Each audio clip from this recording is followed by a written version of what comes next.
on peut pas faire du cas par cas, mais on peut quand même réfléchir à quel est l'avenir d'un film au cinéma aujourd'hui. En fait, le public du cinéma de salle, il est pas énorme. En tout cas, ce qui est sûr, c'est qu'aujourd'hui, surtout les jeunes, peuvent tout à fait regarder un film sur leur portable et qu'il faut se poser la question de savoir est-ce qu'on évolue avec eux ou pas.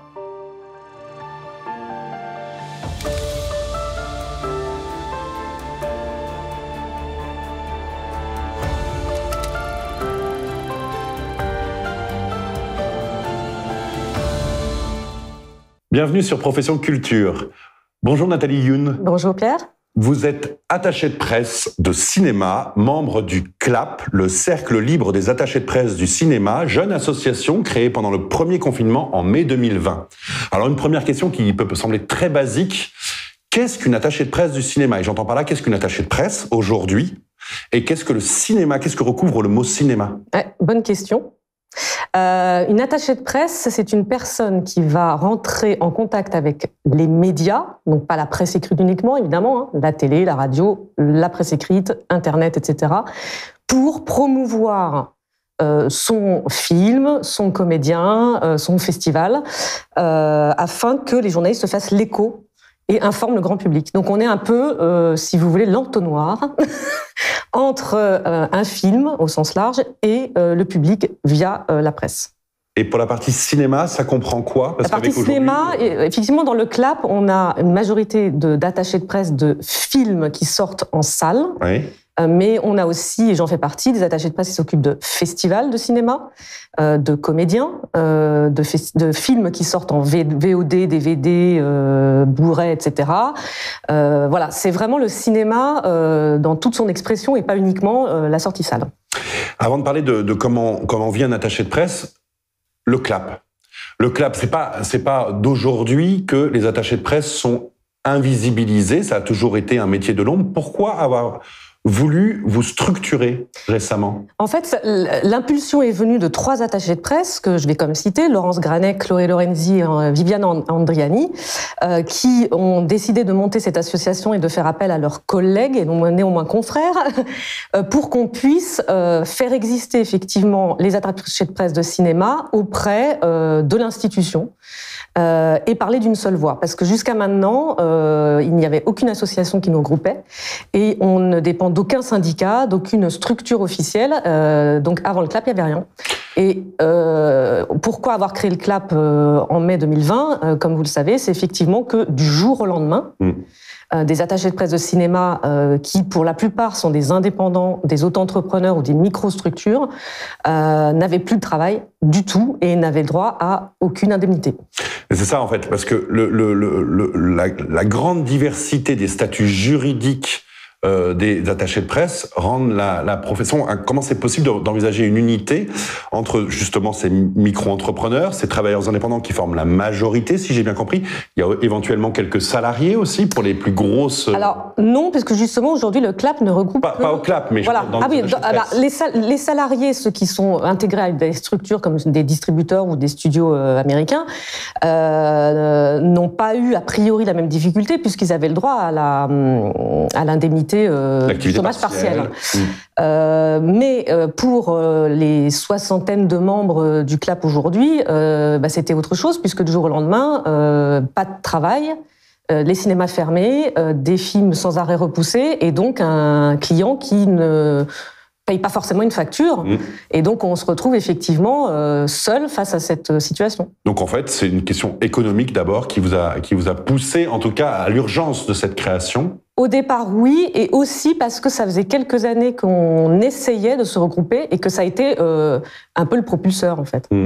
Et pendant cette crise sanitaire, avec toutes les restrictions politiques qui sont liées, vous avez obtenu des aides? Alors oui, la première victoire du CLAP, si j'ose dire, c'est qu'on a réussi à être classé en secteur 1. Ça veut dire que pour toutes les victimes économiques de la pandémie et du confinement, on pouvait prétendre au fonds de solidarité du secteur 1. Et donc il y a une ligne, c'était la plus grande sur le choix sur les impôts, la plus grande c'est aide à la distribution des films, etc.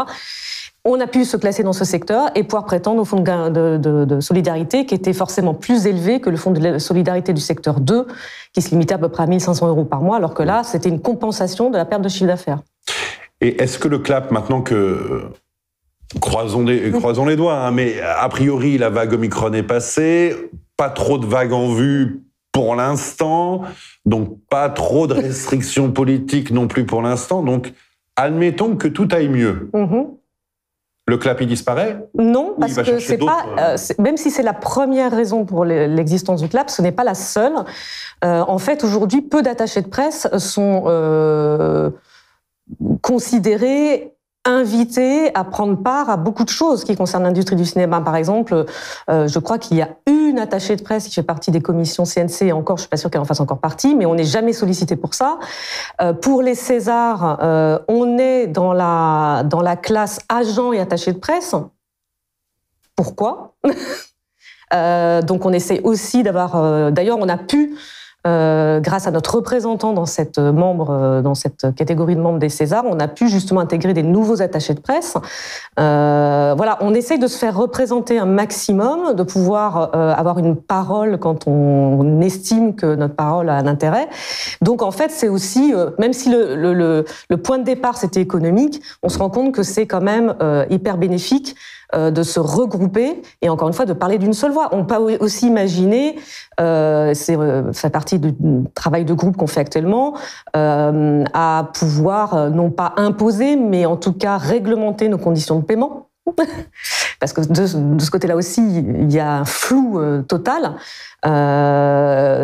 Notre travail, c'est-à-dire que entre un attaché de presse qui travaille 2 mois sur un film qui sort au cinéma et une autre qui va travailler 1 an parce qu'elle va d'abord l'accompagner à Cannes et ensuite peut-être à un autre festival et ensuite sortir le film, le travail n'est pas le même et souvent, les tarifs ne sont pas liés. Justement, c'est un point majeur. C'est comment se passe la rémunération d'un attaché de presse? Où est-ce que ça se situe? Est-ce qu'il y a une ligne budgétaire?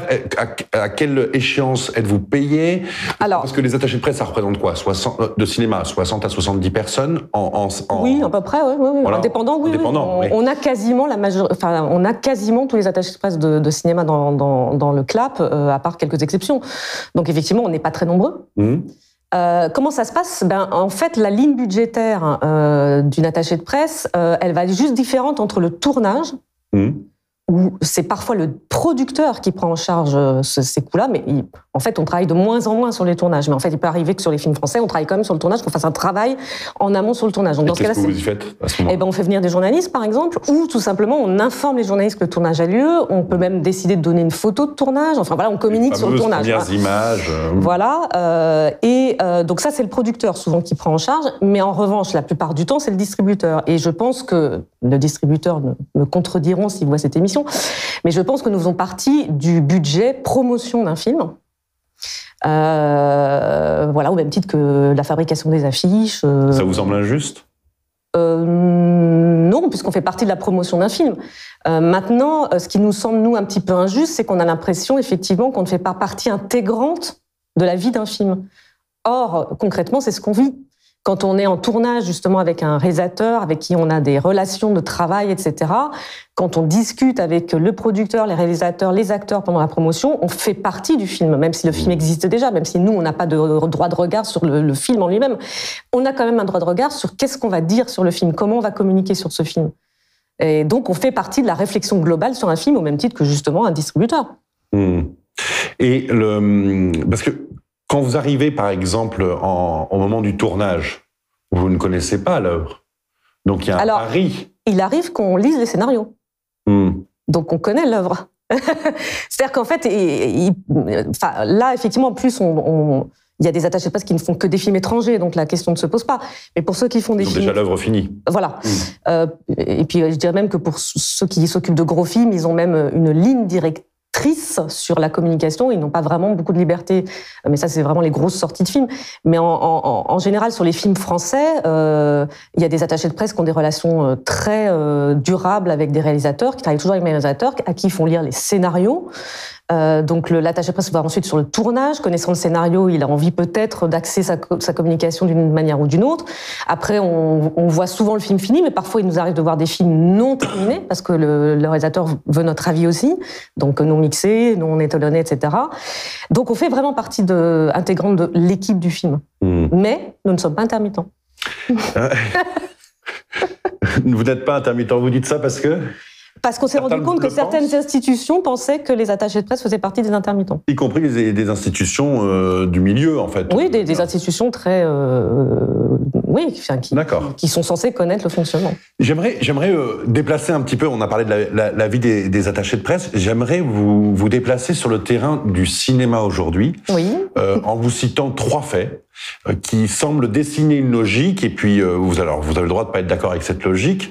Le premier, c'est l'intégration au catalogue de certaines grosses plateformes de films indépendants. On pourrait penser à Truffaut, par exemple, dont un grand nombre d'œuvres ont intégré Netflix. Il y a eu ce festival, qui n'est pas un festival, mais Netflix en décembre, qui avait obtenu l'accord non seulement de 2 institutions, donc la Cinémathèque et puis l'Institut Lumière, et puis aussi de réseaux d'art et d'essai, qui a provoqué la colère que l'on sait dans le milieu. Et puis, 3e fait récent, le changement de la chronologie des médias qui raccourcit les échéances, notamment pour toutes les plateformes qui sont passées à 17 mois et Netflix à 15, avec les conditions particulières de si telle œuvre a fait tant d'entrées. Bon, bref, rentrons pas dans les détails. Il semblerait, comme ça, à vue de nez, que les frontières deviennent poreuses, que le cinéma en salle risque de ne plus devenir la norme, alors que ça a toujours été bien établi. Alors, je sais que beaucoup d'institutions ne le souhaitent pas, mais est-ce qu'on n'arriverait pas à terme, vu l'usage, vu les pratiques des personnes, à la fin d'un tout cinéma en salle, ou en tout cas ça ne devienne pas plus une expérience particulière, ponctuelle, pour quelques films? Alors là, je vais répondre en mon nom personnel, pas au nom du CLAP, parce que je n'ai pas l'avis de mes consoeurs et confrères.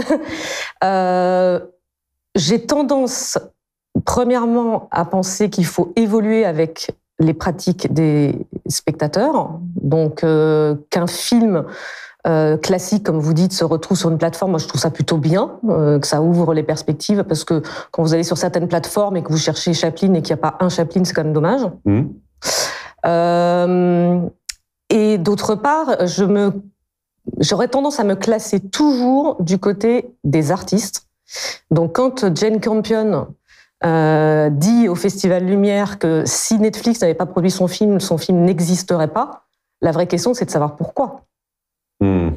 Donc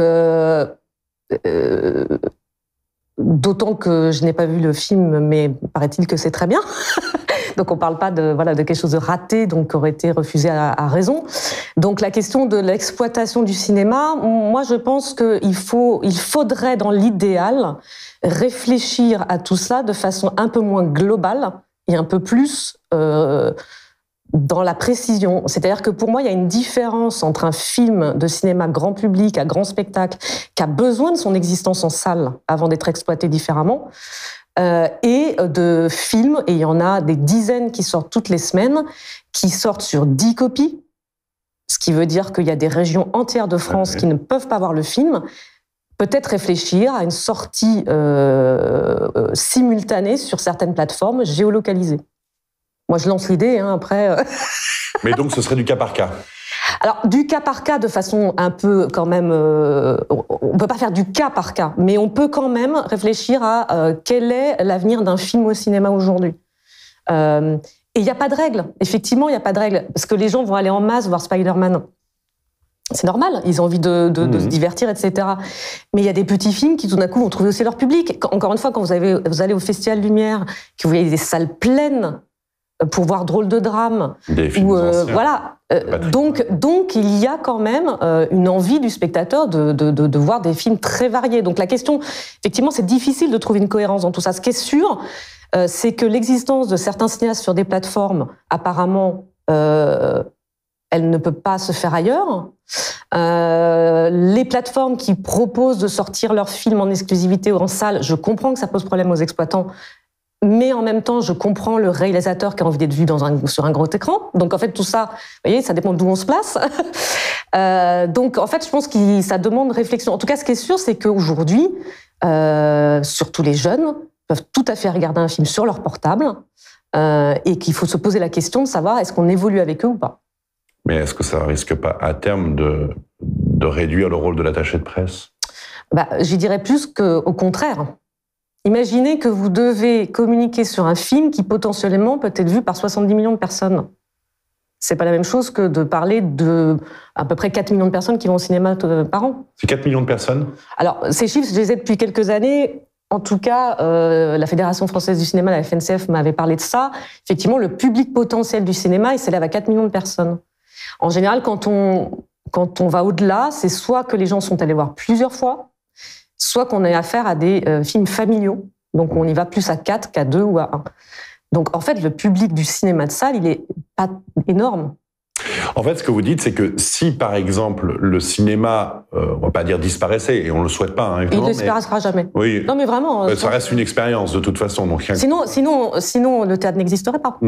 Absolument. Sauf que, il y aurait des nuances à mettre. Mais ce que vous dites, c'est que dès lors qu'un film sortirait, imaginons, exclusivement sur plateforme, ne serait-ce que pour le distinguer dans la masse des autres films qui sont sur plateforme, il y aurait un travail de... Déjà, il y a un travail marketing, parce que vous remarquerez que dans les nouveautés sur les plateformes, elles ne sont pas mises en avant de la même façon. Donc, mais là, je parle pour l'attaché de presse. Pour l'attaché de presse, c'est pareil. On ne s'adresse pas tout à fait au même public. Et puis, aujourd'hui, regardez les médias. Il y a quelque temps, des films qui sortaient en VOD n'avaient pas de place dans les médias. Aujourd'hui, c'est à peu près la moitié des pages sorties VOD, DVD et cinéma. Maintenant, de plus en plus de médias parlent des films qui sortent à la fois en salle, à la fois en DVD ou en VOD. Donc, on a une place pour ça. Donc, c'est pas un métier qui disparaîtra non plus. L'attaché de presse ? Oui. Peut-être qu'on sera remplacé par des machines, hein, comme beaucoup de métiers. Ce sera des attachés de presse par algorithme. C'est ça, c'est ça. Merci. Petite question bonus. Je vous invite à nous donner un coup de cœur récent que vous avez eu, quel que soit l'art. On peut me parler cinéma, théâtre, livre. Alors, voilà, quel coup de cœur avez-vous envie de partager? Je m'attendais pas à cette question. Non, mon coup de cœur. Alors, comme attaché de presse du cinéma, on a le droit pour la plupart de voter au César, donc j'ai pu regarder plein de films sur la plateforme des Césars. Et c'est vrai que le coup de cœur que j'ai eu ces derniers temps et qui me traverse encore depuis des semaines, c'est Annette, le film de Léos Carax, parce que c'est une vraie proposition de cinéma, qu'on aime ou n'aime pas. Il y a un regard, il y a une façon de faire, il y a une proposition parfois irritante, parfois déconcertante, souvent réjouissante. Pour moi, c'est du grand cinéma et je salue ma collègue Monica Donati qui a fait un magnifique travail de presse sur le film.